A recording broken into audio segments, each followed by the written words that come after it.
يروى أن أسد في قلب الغابة العميقة، حيث تسكن الأشجار العالية وتصدح أصوات الطيور، كان يعيش أسد صغير شجاع يدعى ليو. ليو لم يكن كأي أسد آخر، فرغم صغر سنه وحجمه كان يتمتع بقلب كبير وشجاعة لا تضاهى. ذات يوم انتشر الخوف والهلع بين الحيوانات في الغابة بسبب ظهور وحش كبير يهدد سلامتهم ويروع الصغار والكبار. الكثير من الحيوانات حاولت مواجهة هذا الوحش، لكن دون جدوى. لكن ليو الصغير قرر بكل شجاعة أن يتصدى لهذا استعد التحدي. ليو بالشجاعة والذكاء، فبدأ بمراقبة الوحش ليكتشف نقاط ضعفه. خلال تلك الفترة عزز ليو علاقاته مع باقي الحيوانات وقام بتشكيل تحالفاً قوياً معهم.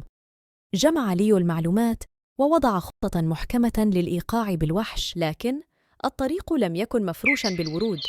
خلال المواجهة تعرض ليو لعدة تحديات كادت أن تثني عزيمته. الوحش كان أقوى مما توقع، لكن بمساعدة أصدقائه وبفضل التحايل واللعب الذكي نجح ليو أخيراً في إلقاء القبض على الوحش وإبعاده عن الغابة. هذه القصة نتعلم منها الشجاعة وأهمية التعاون والتخطيط الجيد. تظهر لنا كيف يمكن للصغار أن يحدثوا فرقاً كبيراً عندما يتحدون معاً من أجل هدف نبيل، وكيف للعمل الجماعي التغلب على أي خطر. وهكذا انتهت قصة ليو الشجاع الذي حمى الغابة ورسخ نفسه كأحد أبرز الأبطال في الأدب القصصي، مذكراً كل من يسمع قصته بأن الشجاعة والتفكير الاستراتيجي هما تذكرة لتحقيق المستحيل. انتهت قصتنا يا أصدقاء.